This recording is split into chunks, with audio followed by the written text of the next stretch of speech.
Bismillah, alhamdulillah, wassalatu wassalamu ala rasulillah. Padepang deui dinten ieu dinten Senin kaping genep Oktober 2025 masih dina suratun Nahli ayat ka 64.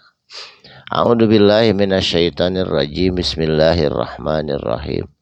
Wa ma anzalna jeung teu pati-pati nurunkeun kami saur Allah alaika ka anjeun Muhammad alkitaba kana kitab Al-Qur'an illa kacaba eta Qur'an teh litubayyina pikeun ngajelaskeun lahum ka itu jama-jama allazi anu ikhtilafu anu sok diperselisihkeun fihi tentang agama.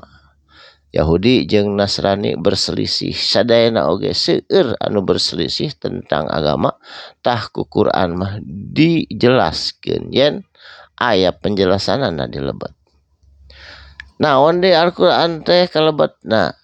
Dilebetna Quran teh wahuda jeung hidayah atawa pituduh, warahmatan jeung rahmat liqaumi pikeun jama-jama pikeun kaum yu'minuna anu iman. Anu teu iman mah teu kenging rahmat teu kenging hidayah kanggo jama-jama anu ariman. Saterasna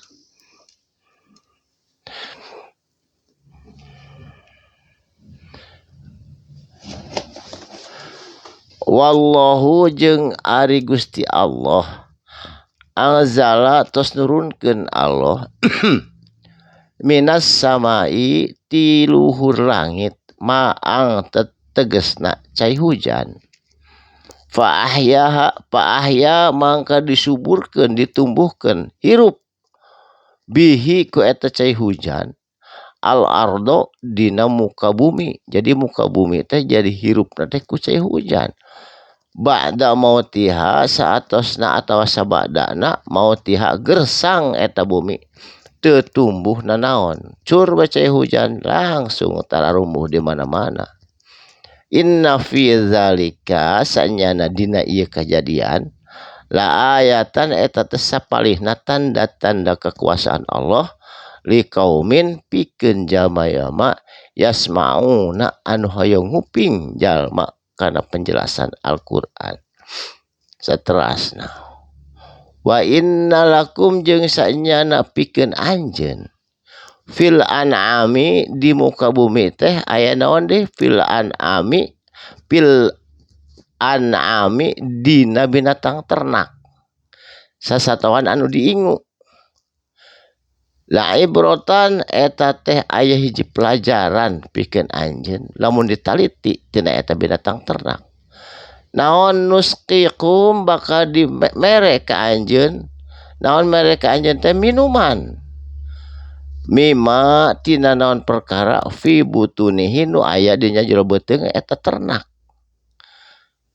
mimbaini farsi ti antara kotoran taina eta ternak wadama jeung darahna labanan aya susu atawa laban kholison anu bersih tanpa bakteri eta susu teh tiasa diinum saigon anu menyegarkan lisyaribin pikeun jama-jama anu nginumna antara getih jeung taina eta teh aya laban aya susu anu bersih nu tiasa diinum langsung.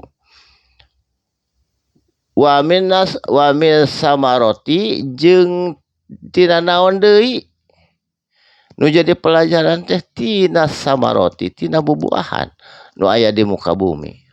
Contona tina nakhili buah korma wal a'nabi jeung buah anggur tattakhiduna aya nu dijieunkeun ku anggur jeung ku korma teh minhu tina eta kaduana sakaron jadi minuman keras bisa memabukkan padahal eta teh ti ditu nama warizqon hasanan eta teh rizki anu sae pisan anu halal terus difermentasi dijieunkeun minuman keras tah eta jalma nu sok ngarobah-robah tina perkara anu halal jadi haram. Inna fi dzalika sanyana dina eta kejadian la ayatal liqaumi tanda-tanda kekuasaan Allah liqaumi pikeun kaum-kaum yaqiluna anu boga akal. Jadi jami anu boga akal mah moal ngarobah-robah barang anu halal jadi haram, nu halal mah halal we teu dijieun riba, teu dijieun sukoro atau minuman keras, memabukkan. Sabab ti dituna ge tos halal teu kengeng dirobah-robah jadi haram. Ku kalakuan eta jelema setan anu ngarobahna kana pikiran jelema dijieun indah, mabuk dijieun indah, perempuan dijieun suatu anu maksiat ku setan masuk dijieun indah pikeun ngajebak manusia-manusia anu aya di muka bumi. Sakalimah dua kalimah mugi aya manfaatna. Insyaallah patepang deui enjing dina waktos anu sami ka jeung ayat nu salajengna. Barakallahu li wa lakum. Wassalamualaikum warahmatullahi wabarakatuh.